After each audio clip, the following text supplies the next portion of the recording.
honor Shakyamuni Buddha, homage to root masters, the Dharma, very own 100 eons. See, here, uphold it, understand Tathagata.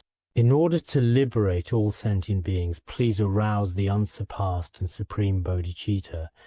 Next, we are going to provide an explanation to everyone in this teaching of the words of my perfect teacher. At the same time, all Dharma friends who are present here today and actively taking part in the study with sincere and devoted hearts are warmly welcomed. Those who study the preliminary practices, all practice the preliminary practices.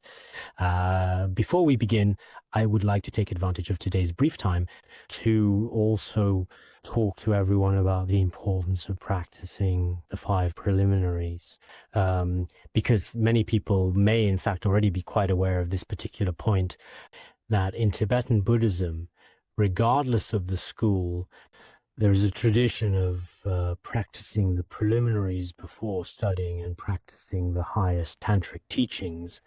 Once you have successfully completed all of the 4 or perhaps even 5 important preliminaries, making sure not to miss any steps along the way, a qualified guru will then transmit to you the generation stage, completion stage, and various other supreme yoga practices. This is in fact extremely common throughout Tibetan Buddhism, and is also a very systematic and rigorous sequence of practice, carefully designed to ensure consistency and thoroughness, providing a structured approach that guides practitioners step by step. Many of us study the Dharma, often with dedication and intention, in order to attain liberation, but liberation must be achieved by relying on this sequence of practice. Without carefully and properly following the necessary stages, indeed, except for a very few truly rare disciples with extraordinarily sharp and keen faculties, as well as gurus who possess extraordinarily transcendent and supreme realization, when such causes and conditions come together, it is not necessarily required to complete every stage of the path, or to finish preliminary practices before attaining enlightenment. This has occurred throughout the history of Chen Buddhism, as well as in the history of Tibetan Buddhism. Few people, through a gesture or a single instruction from their guru, or a simple Dharma phrase, could instantly awaken on the spot. Such cases do indeed exist. However, when you look at this situation from the point of view of someone who is simply an ordinary practitioner, someone who does what is generally recognized and most commonly practiced, that following these rules and stages is best. Therefore, our honored and respected lineage masters, we attach great importance to the practice of additional practices. For example, the lineage masters of the Nyingma tradition, who are truly extraordinary realized beings, such as Patrul Rinpoche and his lineage disciple Nyoshu Lungtok, Khenpo Ngagchung, Khenpo Genka, and Venerable Thabga Rinpoche, as well as His Holiness Jigme Phuntsok and others. All of these lineage masters consistently place great importance and emphasis on the practice of the preliminaries throughout their lives and teachings.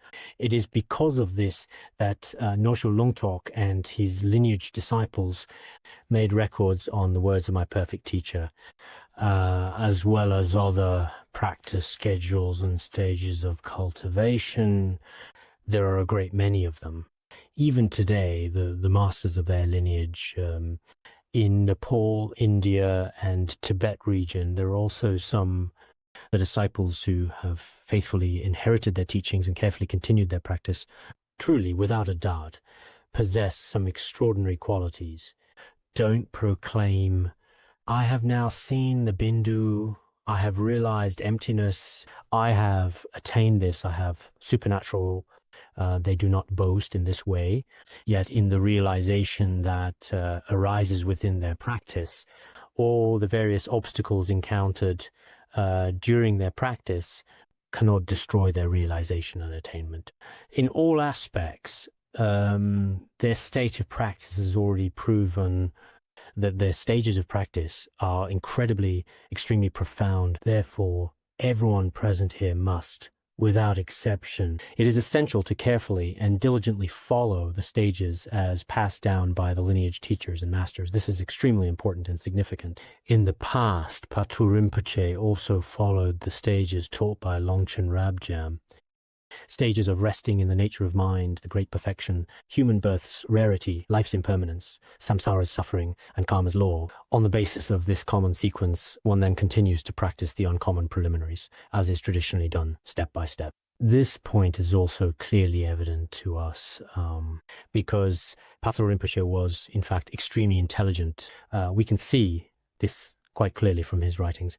But why did he, before Jigme Gyaltsen Nyugu, listen to the teachings on the preliminaries over and over again, more than 20 times, and finally record the words of my perfect teacher?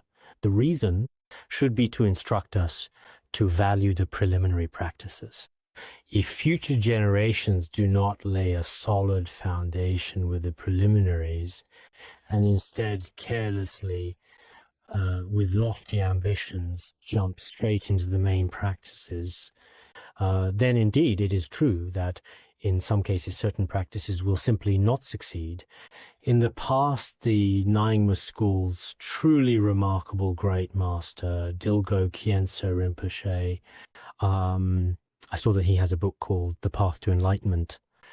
In that book, it says these preliminaries should not be regarded as something really very simple or just a beginner's stage, nor should we think that they are in any way inferior to profound teachings like Mahamudra and so on.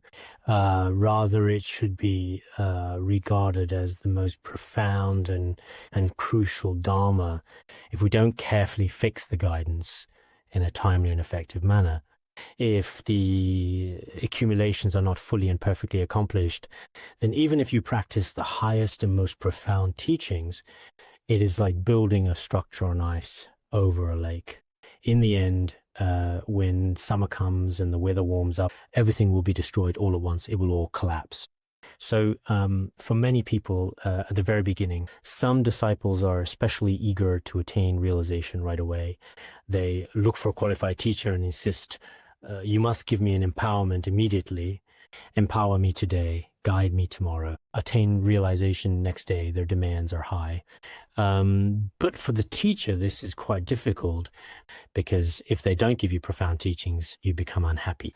But if they do give the teachings, in fact, many teachers' traditions are not like this. In the past, even in front of the precious master, there was once an outsider disciple who came, for most Tibetans, to actually go all the way to such a far away and distant place.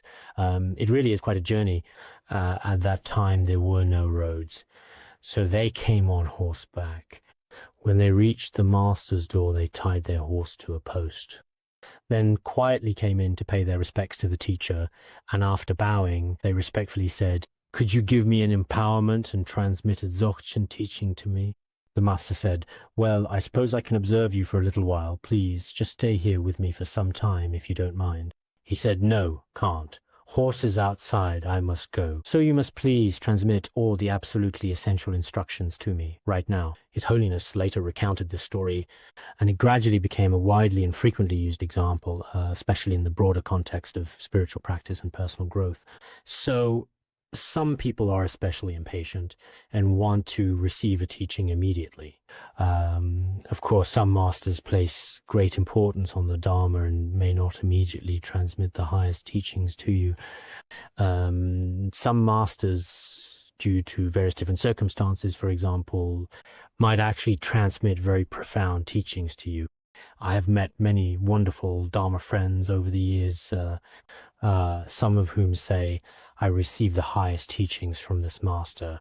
I ask, "Have you done the 500 zero preliminaries?" "No," master said, "I don't have to practice them. My foundation's good." Some people haven't even received an empowerment, and that's indeed the case. This is somewhat different from the rules of our lineage masters. I also really don't dare to say that their approach is completely wrong in any way. Every master has different skillful means for guiding their disciples, and the capacities of sentient beings also vary greatly. In the Chan tradition of Han China, there are many stories of sudden enlightenment. I don't dare to say or deny it.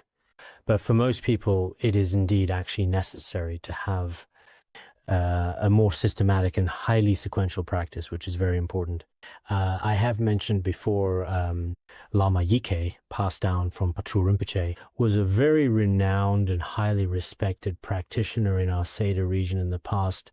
He often lived in a secluded place, but for his disciples, generally, he required them to practice the preliminaries for 2 or 3 years. He would not transmit profound tantric teachings at all. Later, during the 10 years of turmoil, indeed all of his devoted disciples were especially resilient and steadfast in the face of adversity. At that time, some people slandered the Dharma, and some people's superficial study and contemplation were not solid at all. In such circumstances, it became clear who were the true lineage disciples. So for many Dharma friends here, on the one hand, the goal is to become a truly qualified practitioner of the Dharma in the future. This is one purpose. On the other hand, the states within our own mind streams must in fact be achieved through personal effort. By putting in real work, we get results. Otherwise, I think many people speak very simply about it. But if you do not attain realization as a result, you may end up blaming the Dharma or the teacher and resenting everything. In the end, both you and others will fall into decline. Therefore, I sincerely hope that each and every one of you, regardless of whether you are a layperson living in the world or a monastic who has chosen the path of renunciation, without exception, should truly value the preliminary practices, because this Dharma practice, this is indeed very important for all of us, as it affects our daily lives and plays a key role in our happiness and well-being. Why is it that when Atisha came to Tibet in the past, even though he was already extremely well-known and highly respected in both the eastern and western regions of India, and could be said to be a very highly accomplished and fully realized practitioner, arrived at Tibet, he taught preliminary practices everywhere, not...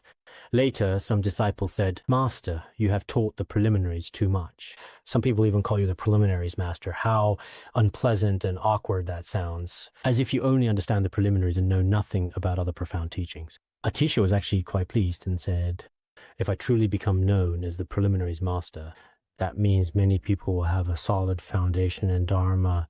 With a good foundation, we also know it depends on whether your foundation is solid.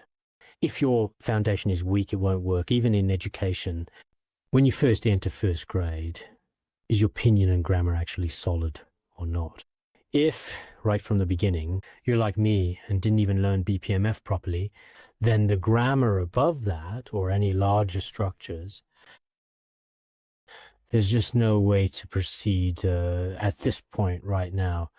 Now, for those who don't understand the stages of Dharma, as soon as they start, they want the highest, deepest, most truly wonderful, and absolutely best teachings to gently merge with their minds.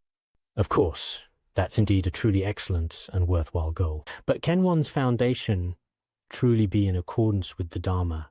If you're not in tune with Dharma, then it's very likely that you'll start to develop wrong views about Buddhism. If you develop wrong views, you won't keep studying or practicing.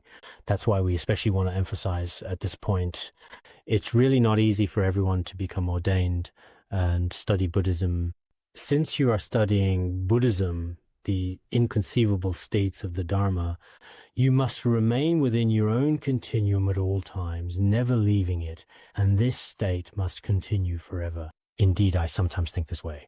The great and profound spirit of the Dharma, with its truly inconceivable principles, truly cannot be compared in any way to any theory in the world. Not because I'm Buddhist. I praise Buddha teaching not so. Sometimes, really, after spending so many years in this world and seeing all kinds of theories and knowledge out there in society, I've come to realize that the Buddha's wisdom, truly, in this world, is the only radiant, sparkling, shining jewel, truly brilliant and unique. Because in the world, for example, economics, politics, or military, all kinds of turmoil or extremely complex situations in the world are all in the eyes of Buddhism, just as they are. Buddha spoke of them long ago. For instance, all the impermanent events that happen in our world, or the various conditions of birth, aging, sickness, and death. People in the world find these things very rare and unusual. Why is it like this? Why do such things happen? For example, the current storm of the financial crisis has made life unbearable for many people in the cities. Many small and medium-sized enterprises have gone bankrupt, and people are especially heartbroken both at home and abroad. We may be in the ravine and may not be able to hear it, but recently, whether internationally or domestically, many banks in various sectors have unfortunately all gone bankrupt. Many people who used to be wealthy suddenly, quite unexpectedly, if it's stocks, after the sharp decline, they suddenly became penniless and ended up in a sad state. But these changes in our Buddhist teachings, whether it's related to economics, politics, or daily life, the theories of ultimate truth and conventional truth really do explain them very, very clearly, absolutely clearly, without any confusion at all. Any significant development or lasting prosperity in the world, its eventual decline, its final outcome, what it turns into, from the perspective of impermanence as well, life and death, or rise and fall. Many of these concepts and knowledge were explained clearly long ago. Those who understand Buddhism, when they encounter setbacks or all kinds of suffering in society, there won't be any uncommon or rare heart or any sad heart in the situation. Not at all, absolutely certain. You can be sure of that. So I do often think this way, that although we have only touched a tiny bit of the Buddha's great realm of practice and realization, only experienced a 10,000th of a single drop in the vast ocean, I can feel just a little of it. But this realization should remain forever, even through lifetime after lifetime, continuing in the stream of our minds, never letting it go to waste, never letting it simply be lost. And it's not me. This should apply to all sentient beings. The timeless ideals of Buddhist wisdom, which have guided countless people, are extremely, extremely precious for everyone. If we want the true wisdom of the Dharma to remain in our mental continuum, then we should also put in some effort. So the purpose of practicing the preliminaries now is this. It's not that Vajrayana necessarily requires us to practice the 5 preliminaries as a way to attract people. Absolutely not, in any way. Then why among all the practices do we emphasize the 5 preliminaries most? This is still very important, and we can reflect on it ourselves. First of all, the 4 common preliminaries mentioned here, you must understand the rarity of a human life. If you have precious life but don't practice, then you haven't even established your own position as a human being. Once you have the concept of the rarity of human life, you will develop the mindset to gradually practice the Dharma over time. You think, I want to practice Dharma. Human life is so hard to obtain. Once you have this, you should reflect on impermanence of life. If you don't have this, even if you value human life, but lacking contemplation of impermanence, you won't practice. Knowing impermanence isn't enough. You need to know that after you die, karma follows you according to your own actions. This is extremely important. If you don't properly uphold the law of cause and effect, you'll fall into the 3 lower realms. But if you uphold virtuous actions, you'll be reborn in the higher realms. This isn't liberation. This is samsara. So to be free of this, we must practice 4 methods. Within our own mental continuum, we need to give rise to renunciation. Therefore, starting from next class, we will begin with the preciousness of human life and go through the entire practice of the 4 preliminary practices. Each and every one of you must practice diligently and earnestly. This is not just a simple formality. We do not need meaningless or empty rituals at all. Why practice this? We've already studied it many times in theory. The words of my perfect teacher have already been taught so many times, I should understand them by now. Understanding is not enough. There are some things you can talk about, you can understand when you hear them, and you can even recite them from memory. But that's not the point. What truly matters is that through actual practice, you develop a genuine feeling within yourself. Life is precious. When I speak about it, I can articulate it well. If I write about it, I can craft truly beautiful words. I can write verse or prose, I can do it. But this is not a true realization. If I keep contemplating and meditating on the preciousness of each and every human life, eventually I will be able to feel and understand the meaning of how precious human life is. That's why in Chan Buddhism it is also said, water's cold or warm. After you drink water, can you feel whether it is cold or hot?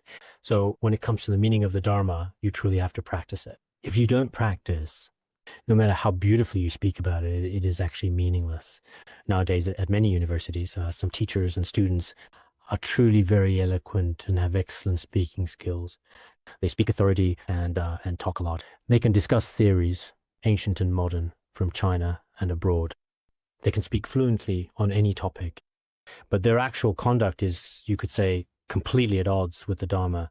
When they face suffering birth, aging, sickness, when it actually happens to them, they're just like any ordinary pitiable person.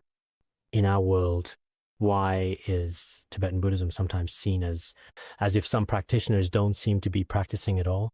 When facing death, or when they encounter all kinds of adversity and setbacks, they remain calm and peaceful.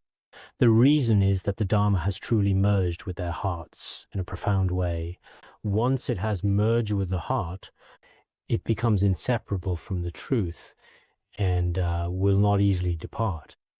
Therefore, for all of us here, we must first carefully practice the 4 common preliminary practices before moving forward. Practice in your mental continuum. Master Tsongkhapa said, you will no longer have any attachment to the pleasures of this life or future lives, nor to samsara.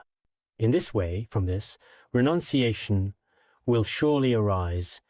After this, you then begin to practice taking refuge and generating bodhicitta. Additionally, you practice Vajrasattva, then you practice Guru Yoga, and you continue in this way. Why this order? Because, as everyone knows, to enter the Buddhist path, you must first take refuge.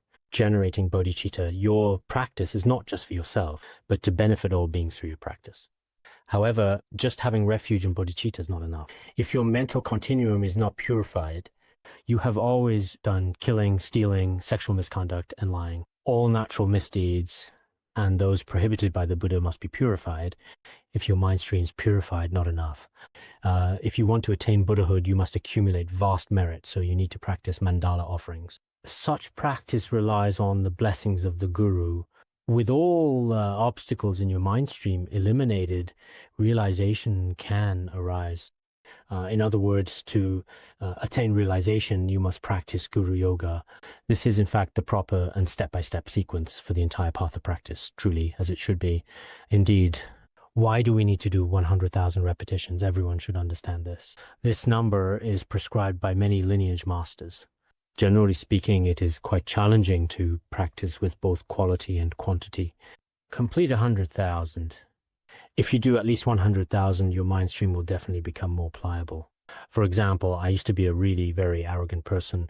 After I entered Buddhism, I didn't want to prostrate to anyone. But later, the objects of your refuge become the Guru and the 3 jewels. In front of the Guru and the 3 jewels, you must respectfully prostrate.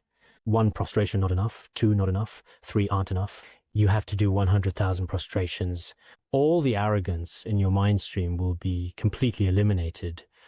You must admit, I am a person who's taken refuge in the Guru and Buddha. I have already personally knelt 100,000 times before the Buddha. My mind stream will definitely not be the same as that of ordinary worldly people. I think this way myself, finishing 500,000 accumulations. For example, take a wild horse naturally, you have to tame it first. If it's not tamed, that horse will never be usable for us. But once it's been tamed, you can use it any time.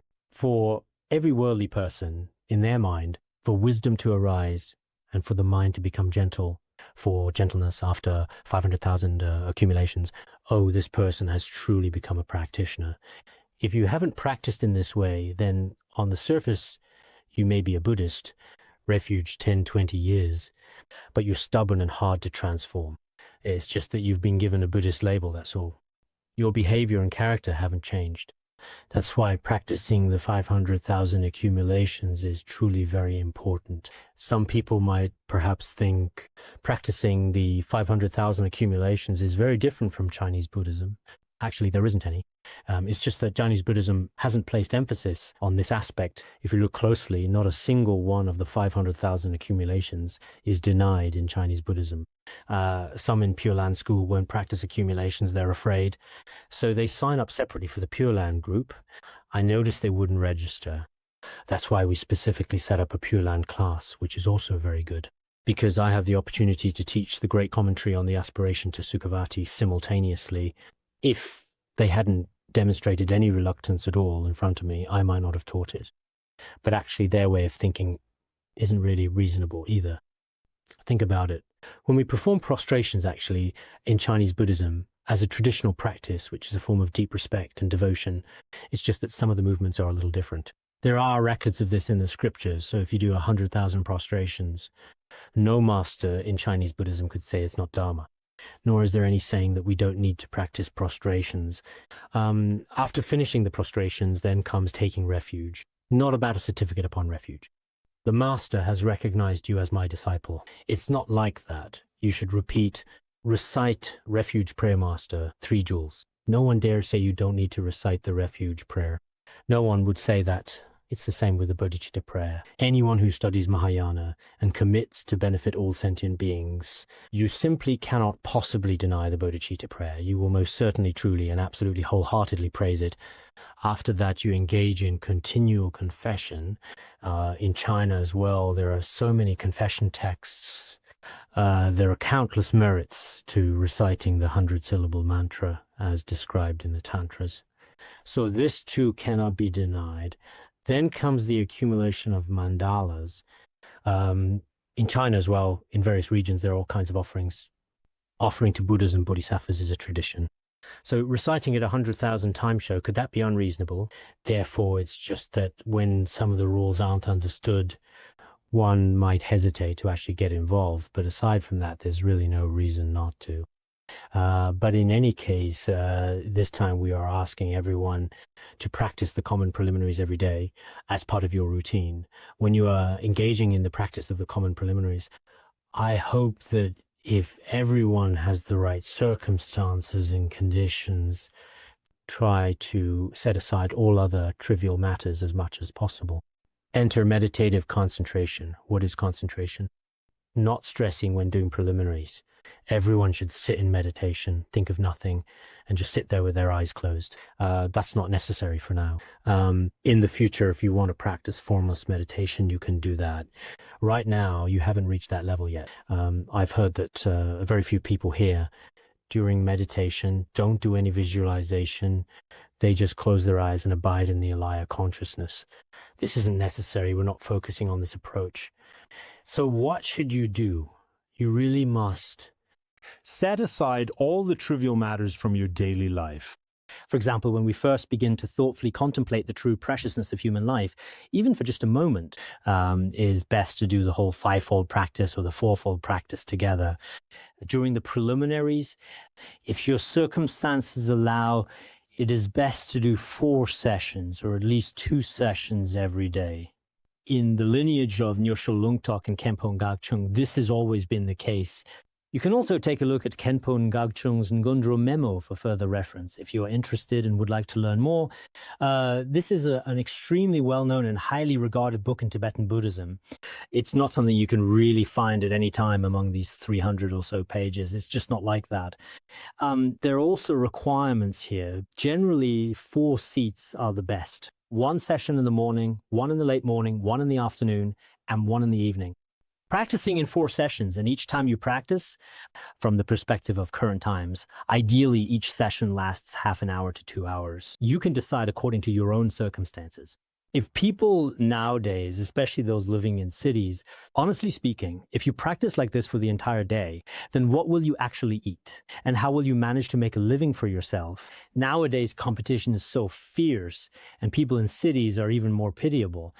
Why is that? because most people work their whole lives working hard and tirelessly just to afford to pay for a house, because they make their payments in installments, spreading the total amount out over a period of 20 years, with each year requiring a payment of $30,000. Sometimes, honestly, when I hear about this, I feel especially sad. Actually, a person could just build a simple house, like our plank houses. Sitting in a small space, you might feel happier. You don't need to work your whole life for it. Spending life to buy a house is troublesome. Some people buy a car, for example. The car costs $500,000. They are carefully and methodically making plans to gradually pay it off completely over a period of 50 years in total. With so much debt, even if you practice 4 sessions a day, it would be quite difficult to reach deep meditation in 20 years. So sometimes when I see monastics, when it comes to the various pressures and stresses that we all experience in life, it's important to recognize that there truly is a very significant and noticeable difference between them. I find myself genuinely wondering whether many of the monastics who are gathered here today have ever really taken a moment to reflect on this particular question or given it much thought at all. 4 seats are best. If 4 sessions aren't possible and you have to work or do many things during the day, do 1 session morning and 1 evening, if there aren't any special obstacles at home, this should be doable. 1 session in the morning and 1 in the evening is also fine. Each day, when you sit for meditation, it's best to first take care of some things.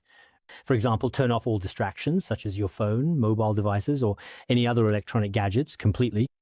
Just finish up all the messy affairs at home, and then tell yourself, I am about to begin. For example, you basically need to be seated in half an hour. During this process, I don't care about anything. Close the door and sit properly. Some Dharma friends practice absorption, preliminaries. It's best to hang a sign on the door that says, in retreat, practicing preliminaries. That way, others won't disturb you, which is actually very helpful, especially when you need to focus. First, take refuge and generate bodhicitta, then keep contemplating the content of your contemplation about the preciousness of human life. Guidance, meditate 8 freedoms. Then repeatedly read and thoughtfully reflect on this, going over the words again and again, taking your time. The feeling you get while contemplating is completely different from just studying from books as usual. At first, the content may not necessarily arise in your mind, but after reading it several times and then reflecting on it, you think to yourself, if I were truly reborn in hell, I would have no opportunity to practice at all. If you think this way, eventually the genuine meditative experience will arise. When this happens in the future, when we go out into society, it definitely won't be easy for us to regress. If you read Great Perfection Preliminary Practices a few times, even if you taught it this year or next year, if taught often, you join society, because this knowledge hasn't truly penetrated the deepest part of your heart. That's why practice is extremely important. You should cultivate it through meditative absorption. Every practice method is the same. At the end of each session, when you arise from meditation, you should always dedicate the merit. So this time, as we practice the common preliminaries, I sincerely hope that each and every single day, within the boundaries and natural limits of your own personal abilities, to the very best of your capacity, you should still separate your meditation sessions into entering and arising from meditation. Of course, at a certain stage, perhaps whether you're walking, eating, or commuting to work or class, you can contemplate these teachings anywhere. Many masters, practitioners, reach this state, but in the beginning, you won't be able to do this. The rarity of human birth, you just keep contemplating it on the roadside. Precious human birth, and you run into a friend on the street. Hey, good morning. The preciousness of human life you contemplated has already been taken away by that person. From then on, the sense of the preciousness of human life in your heart is gone. So for ordinary people, you need to let go of all your external distractions yourself. This kind of practice is absolutely very important. It's an especially helpful method for those just starting out as beginners. At every stage, especially the beginning, setting your intention is crucial. In the middle, you practice with focus, and when you finish your session, you reflect on whether your practice was good. If it wasn't good, you reproach yourself. If it was good, you rejoice in it. Then you dedicate the merit. You should practice like this every day. We hope throughout the process of preliminary practice, to be honest, I may not repeat this every day either, but I hope everyone can spend a bit more time on it. Some gurus spend 3 years or even 6 years just on the common preliminaries. Practices on life's rarity and impermanence, some spend 6 years, others 4. Such cases do exist. We don't need to spend much time. However, at the very least, we should, at a bare minimum, spend several months on the common preliminaries. This is something we must do. If you look at the guidance text, there seem to be more than 50 guidance passages in it. If we spend about 3 full days on each guidance passage, let's suppose in this scenario, it will still take several months. This is also how the practice of the common preliminaries works. Then, when it comes to the uncommon preliminaries, we start with taking refuge. But this time is a bit special. This is what I'm thinking. A long time ago, I always sincerely thought that everyone, all people, should gather together and pray to the precious and revered Dharma King. I also thought to myself, if we could recite the Guru's supplication 100,000 times, then this blessing will merge into our own hearts. Many of the feelings are very different. Whether preliminary or main practice, many require the Guru's blessing. Without the Guru's blessing, it's still quite difficult to rely solely on our own abilities. In fact, some lineage gurus have combined taking refuge and prostrations together, including us when we used to practice the preliminaries. After refuge practice, completed prostrations. We'd complete them in this way, but this time, originally, the full prostrations are, in fact, included as an integral part of the practice within Guru Yoga. It's just that we are now thoughtfully combining prostrations with Guru Yoga because it's also common to first Guru Yoga and other teachings. So at the very beginning of this round of preliminary practices, we are combining the Guru's supplication prayer with prostrations. The reason is this, and another reason, I see that in big cities over the years, I have personally noticed that many members of Bodhi societies, there is absolutely no possible way for them to, in any possible way, do 500 prostrations a day or 200 or 300. Even 100 prostrations in a single day is really, truly, absolutely, extremely stressful for them. Therefore, we do this in advance, praying to the Guru for successful completion of our preliminary practices, while also allowing a bit more time, especially for those in urban areas. It generally takes at least 1 to 2 years to usually complete the practice. 500,000 practices for city dwellers. Even those who are busy and diligent, it might take 3 or 4 years to finish. But no matter what, this time real effort has been made. I hope both monastics and lay followers can make aspirations together. During this process, I believe, who will finish it, seeing it through. There will also be quite a few who give up halfway, and some who will drop out right at the beginning. After 3 or 100 prostrations, no, my feet are so incredibly sore and extremely painful. My whole body feels weak, exhausted, and completely drained of energy. Isn't feeling weak actually good? It makes prostrating even more comfortable, honestly, if you really think about it. When you start prostrating, I did too. Prostrations were the same. The first couple of days are really exhausting. But in the end, just like so many athletes in the world today, really, many are forged by perseverance. Athletes in the world have to train very hard with great dedication each and every day simply to earn only a small amount of money. I think for the sake of liberation, it is important. A little soreness, weakness, or stiffness in our legs is nothing. Everyone tried, don't do 2 or 3 prostrations. No, I'm in extreme pain. It's like all kinds of stars are appearing before my eyes. Maybe those are the clear light drops of Jokshin, so you don't need to practice the preliminaries anymore. You might notice what looks like stars appearing in the sky right now. Just kidding. Please don't take that seriously. I'm only making a light-hearted joke. Sometimes when we talk about stars suddenly showing up, it's just for fun. Let's perhaps schedule a bit more time for our discussion. First, I'll talk about the Guru prayer and prostrations together. While we're on the topic of prostrations, let me mention something here. When you do prostrations, you can practice according to the refuge field of the preliminaries. Chöme Rinpoche said you can visualize your own Guru as the object of your prostrations. Any of these are fine. Use the refuge field, Guru Padmasambhava. You can visualize your own Guru as Padmasambhava, or you can use Shakyamuni Buddha, or any other Yidam deity in whom you have strong faith. Manjushri Bodhisattva and so on, these are all acceptable as well. Here's an analogy. For example, imagine, if you will, a crystal. If you place it on different cloths, it emits different colors of light. If you put it on blue cloth, shows blue light. If you put it on red cloth, it gives off red light.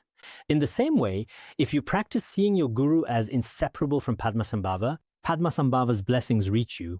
If your Guru and Shakyamuni Buddha are practiced as inseparable, then Shakyamuni Buddha can bestow blessings upon you, such as peace and happiness. You can visualize your Guru as the Since nowadays many people especially like to gain wealth, if you visualize and practice with the form of the yellow Zambala, he will also grant you such blessings. Therefore, the most crucial point is to visualize your guru as the object of refuge you rely on.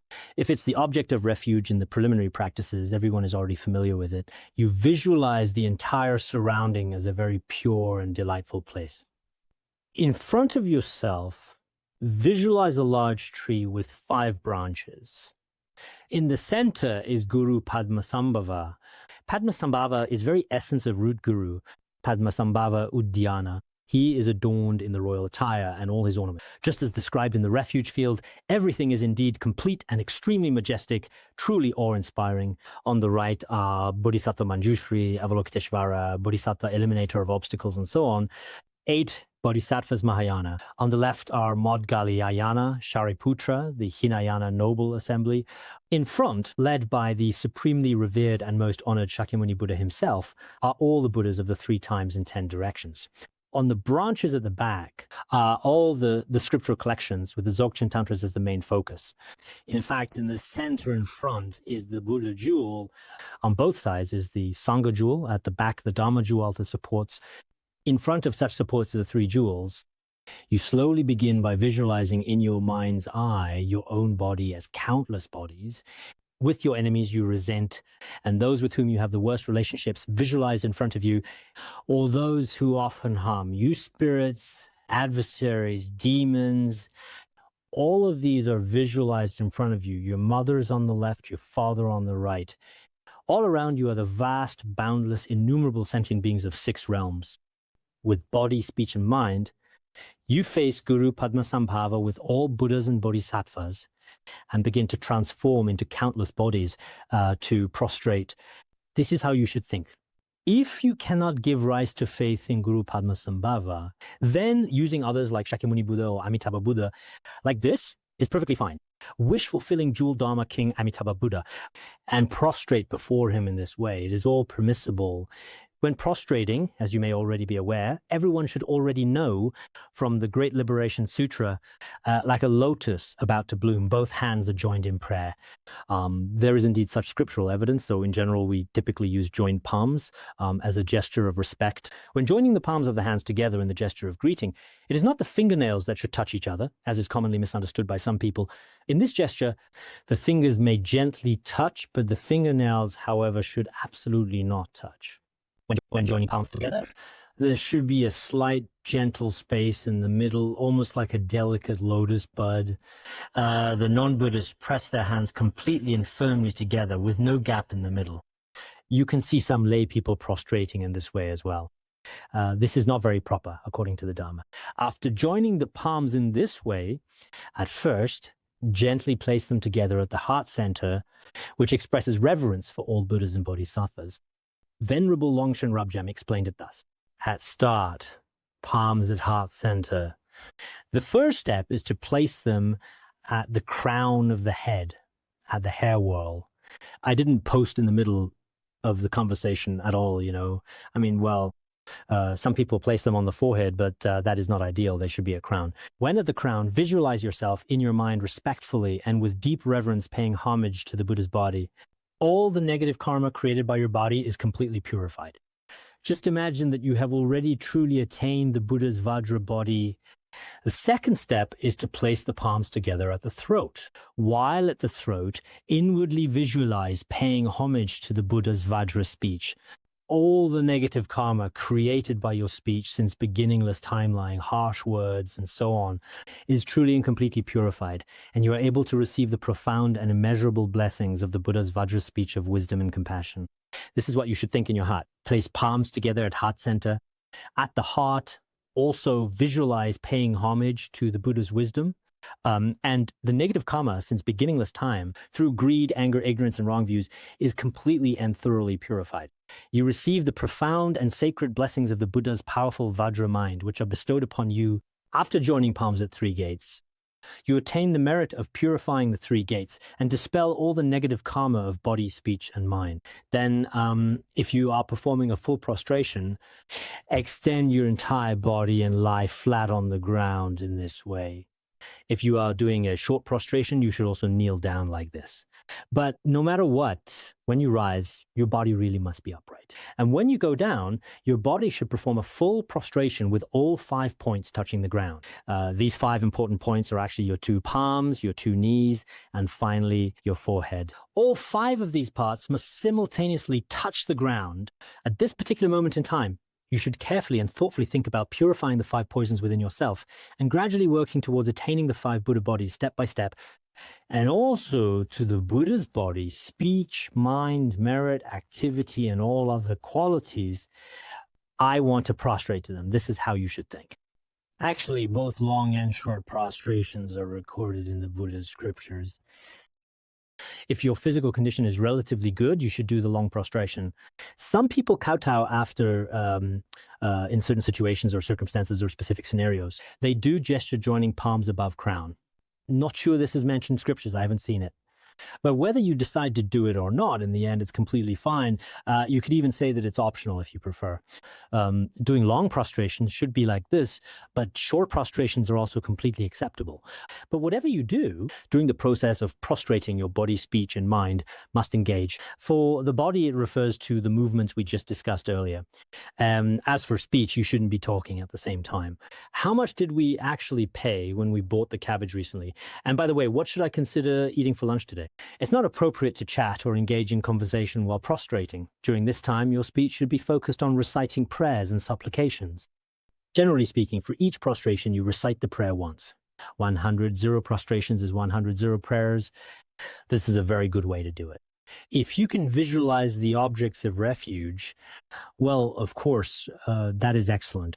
But if you can't manage such visualizations, then with a very pure faith toward the Guru, the 3 jewels, the preciousness of human life, and the entirety of the Dharma, you should begin your prostrations with a mindset of pure and respectful intention. Otherwise, if your mind is filled with jealousy or with anger or greed, if you start prostrating with a mind full of greed, anger, and ignorance, there will be no merit. Patrul Rinpoche also explained many principles about this in the words of my perfect teacher. When performing prostrations, do so per the Dharma. If we do not follow the proper way, simply prostrating like this may not bring much merit. It is said there is no merit. But when some gurus explain this, the so-called no is just a negation and actually means that the merit is very small. Of course, when we prostrate naturally, everyone must do so properly and sincerely. In this way, the merit is indeed very great, because for the area covered by our body, even down to the number of dust particles between here and the Vajra ground, in the future, we can gain the merit of becoming a wheel-turning king that many times, or we ourselves may, through our own diligent efforts and sincere practice, ultimately attain the supreme, majestic, and radiant Ushnisha of a Buddha, and so on. Especially the merit of prostrating before the Guru, some lecture notes on Lamrim, as well as in some commentaries on the 50 verses of Guru devotion. When the Guru is taken as the object, the merit of respectfully prostrating to and praying to him is truly inconceivable. Therefore, this time I also want to encourage everyone to regard the Guru as your own yidam, or even as Guru Padmasambhava himself, in other words, and to pray and prostrate before him.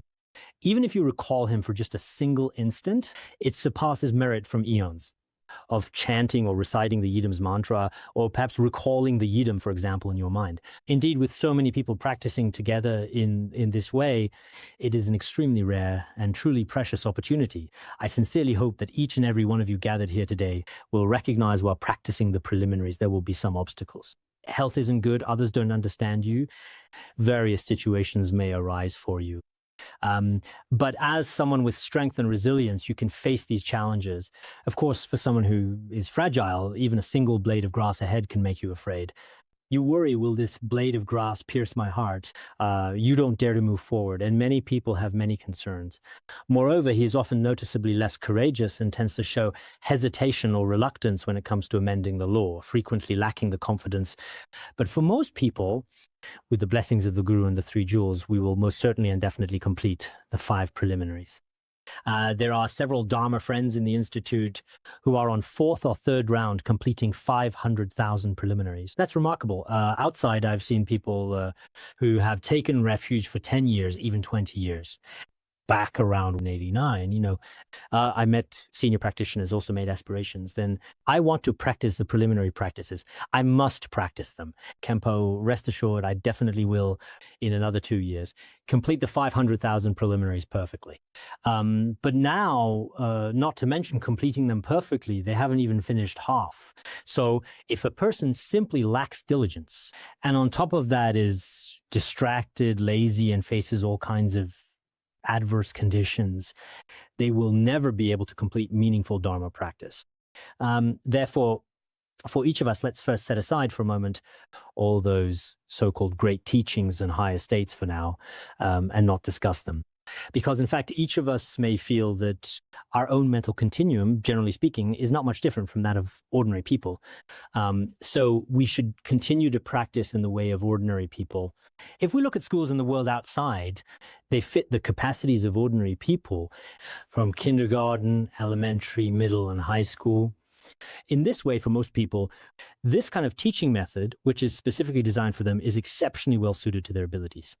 In the same way, in Buddhism, there are indeed exceptional individuals, whether in India, China, or Tibet. But when such signs of accomplishment appear in our lives, we can talk about it then. Before they appear, we should regard ourselves as ordinary practitioners. You must put in real effort in your practice. When we perform 3 prostrations, that's a challenge. Now we are building 500 zero additional lines. This is a very great project. To complete this undertaking without a certain amount of perseverance, it will likely be quite difficult. But as long as we have the inner strength and resilience of mind within ourselves, one day we will accomplish it.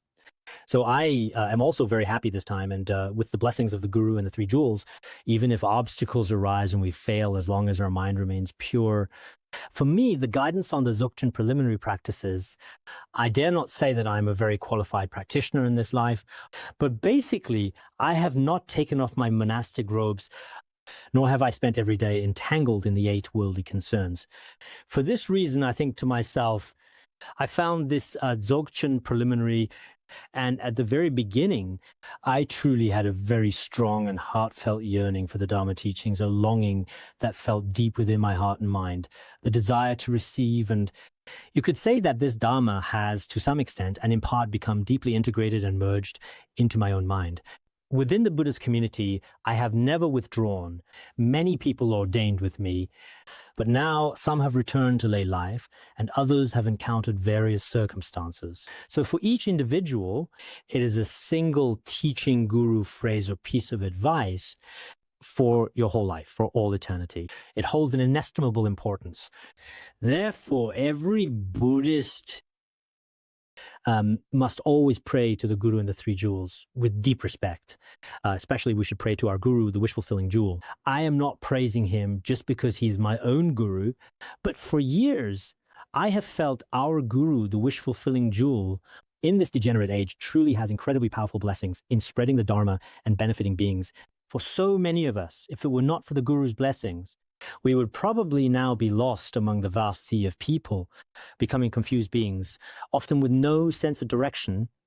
It is truly Guru's compassionate light and compassionate hand that have mercifully pulled us out from the deep and endless abyss of samsara and brought us to the shore of liberation. So sometimes it really is the Guru's kindness, and there is absolutely no way we could ever possibly repay it by any other means, in any way whatsoever. Therefore, our only way is to pray to the Guru and practice according to the Dharma, which can be considered as a part of repaying the Guru's kindness. Therefore, everyone is making the aspiration together to practice the 500,000 preliminaries. Of course, some Dharma friends are exceptionally busy, and for them, it may be somewhat difficult this time. But you should make the aspiration with all your heart to definitely practice within this lifetime. And with the blessings of the Guru and the 3 jewels, you will most sincerely, truly, ultimately, in due course, accomplish it. In my own view, I believe that among all our actions nowadays, if you can complete the 500,000 accumulations, this will be the most important thing in your entire life. Right now, people in the world may talk about work, money, marriage, and many other important matters. But personally, I honestly don't believe that these things are truly important in life, at least for me. As we practice 500,000 accumulations, it will be the best beginning, not only for this life, but for all future lives too. So it's not just about completing 100,000 repetitions for each practice in terms of numbers. For every practice, I hope that when you first set your intention, you do with bodhicitta. When you dedicate the merit, say you did prostrations today, whether you did 500 prostrations or however many, dedicate all of this virtue to all sentient beings everywhere without exception. You really need to think this way in your heart. After you have thought this and recited such dedication verses, Buddha's and Bodhisattva's blessings merge into our hearts. At that time, your selfish and self-centered mind will slowly dissolve, and your genuine altruistic mind will grow stronger day by day.